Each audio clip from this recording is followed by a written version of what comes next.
والله يدعو إلى دار السلام ويهدي من يشاء إلى صراط مستقيم. Bismillah.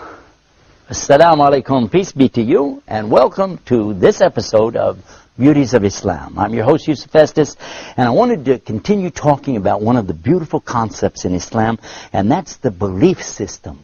The belief system in Islam is something that's so amazing that someone like myself, who had never heard about these things before, found resolution in many of the questions, many of the things that I've been thinking about all my life. I was thinking, how is this, and how is that, and how does this work, and how could that be, and where is God, and is there a God, what's the purpose of life? And all of these beautiful concepts that we find in Islam give us not only resolution, but it gives us peace.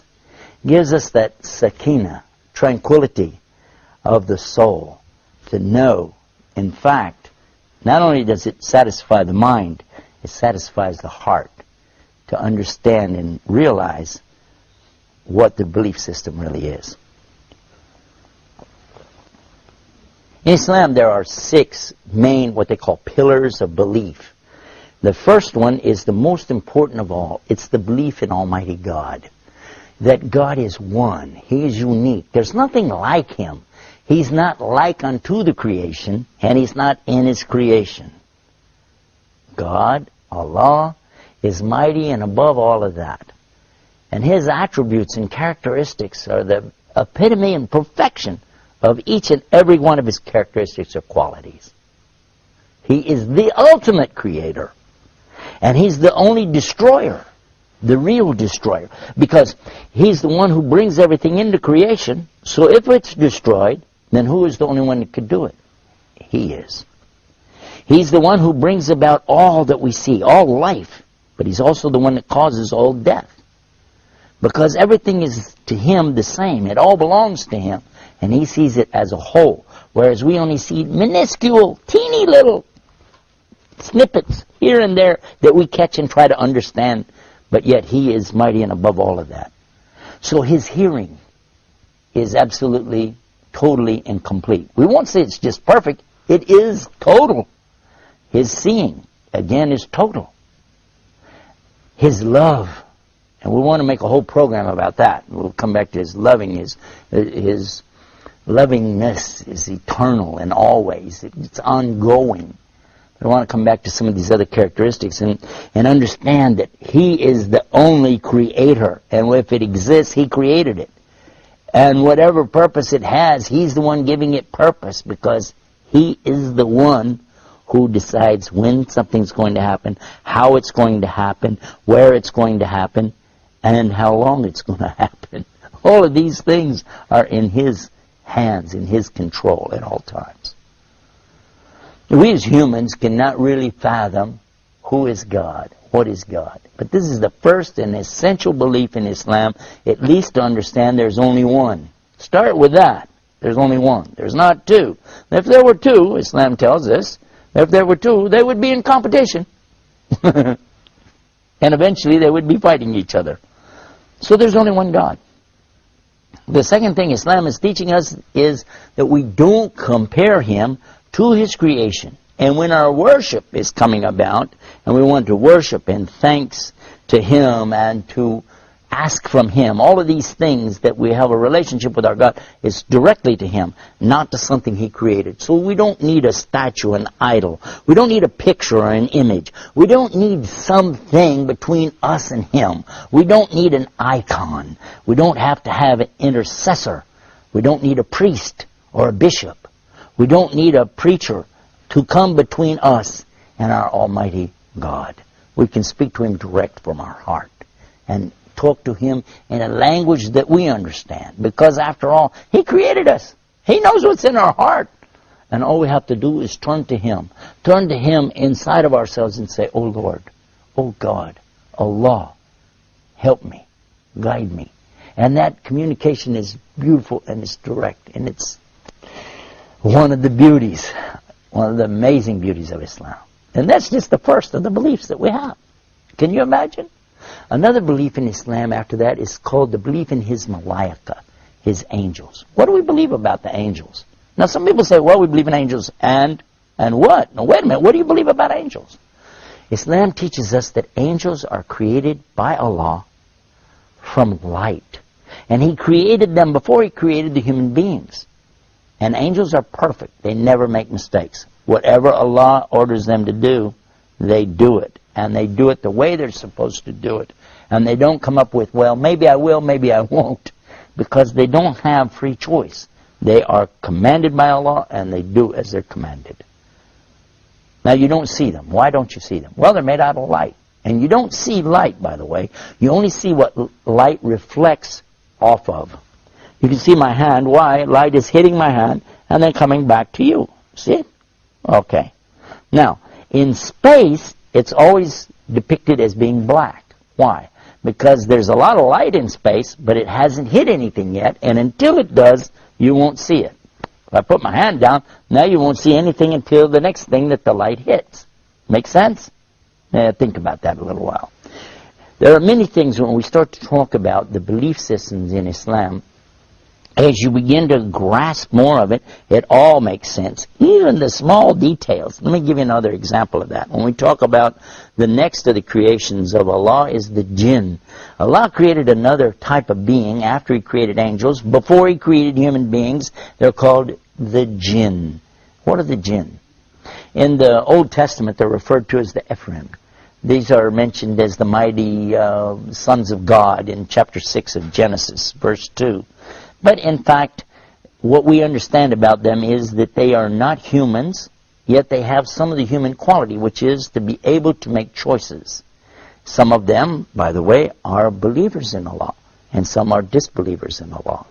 Some of them are good and some of them are bad, and they still exist today. And you're going to say, now wait a minute, but I don't see them. But you don't see the angels either. And you don't see these because they're made from a kind of fire that has no smoke in it. Now, think about what I just said. We're going to come back. We're going to pick up right there. I'm going to give you a break, and we'll be right back with more Beauties of Islam. Islam is keeping up the pace.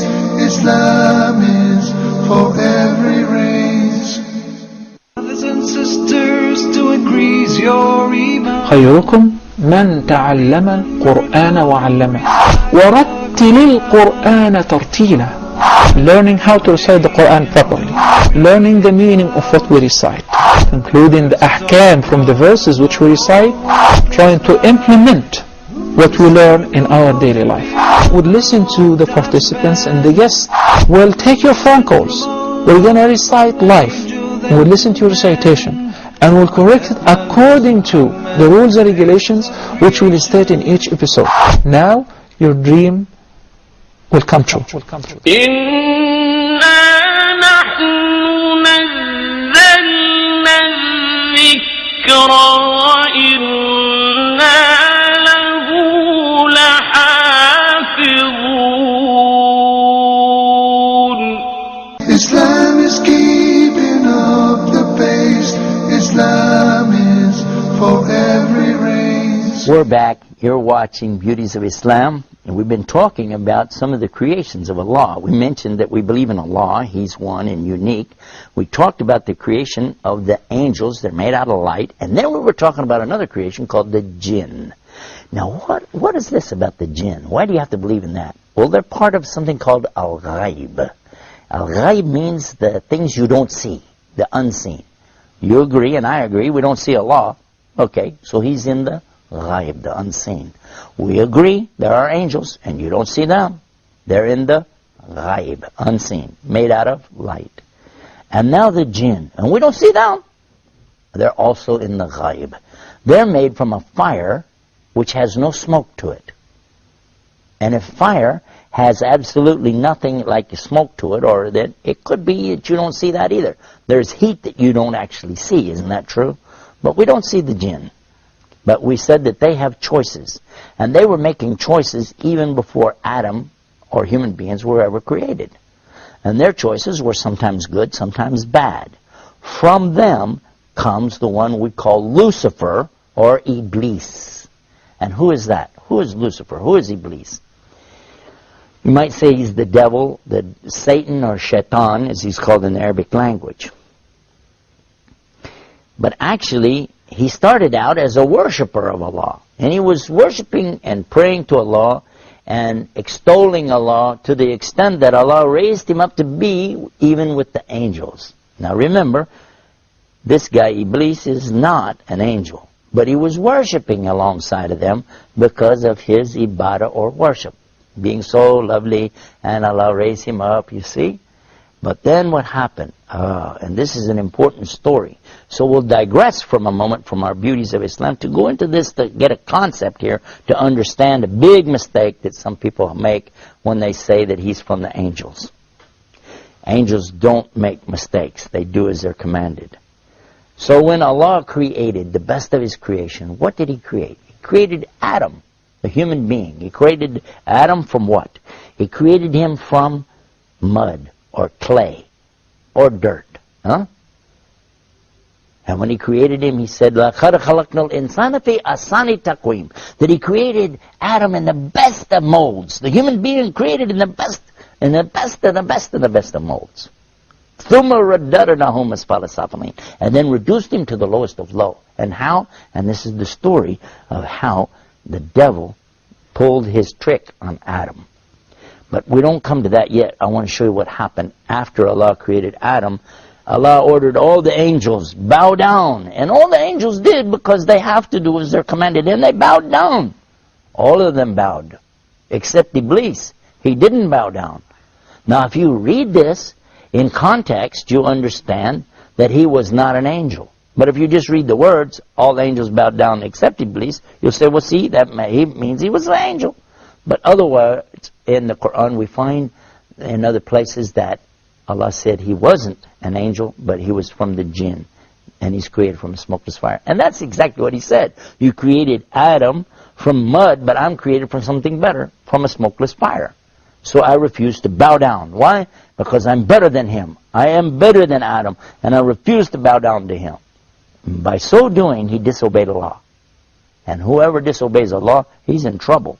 But especially if he does it out of his arrogance and his pride. I refuse to obey because, I know better. And in this way, he put himself in the worst possible condition with Allah. Allah condemned him to hell forever. And he said, I don't even care. Just let me take him, meaning Adam, and his children along with me to hell. What? For what? Because of this thing called pride or arrogance. Kibr in the Arabic language. And what is kibr? And kibr is something comes from kabara. Kabara is the root of the word akbar. And only Allah is akbar. Allah is greater and greater and greater than anything. But a human being has no right in front of Allah or anything that's created. The jinn, the angels, nothing have the right to come in front of Allah like this and say, hey, who am I? You know, I'm this, I'm that. No, Allah gave you a commandment. You do it.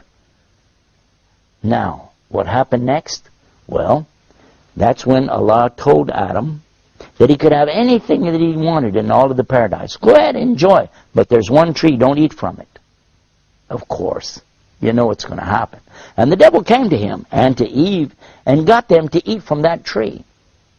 And they were cast down because of that.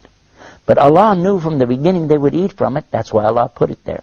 Because this life, and this is the whole reason for me telling you this story, so you can get this one beauty of Islam, to understand this one thing. This life is nothing more than a test. This is a test.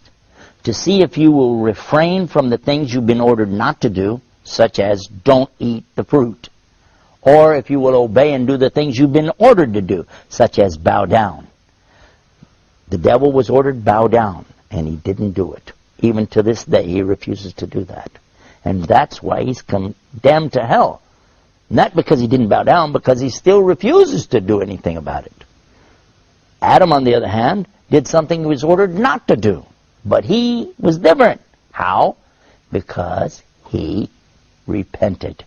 He repented to Allah. And he said, Allah, forgive me. And another beautiful teaching in Islam, whoever sincerely repents to Allah, Allah will always accept it. I wish we could continue and go on more and more about this subject, but we're going to have to wrap it up for this episode. But I'll tell you what, go to the website and get more. The website called beautiesofislam.com. Until next time, peace. Assalamu alaikum wa rahmatullah. Islam.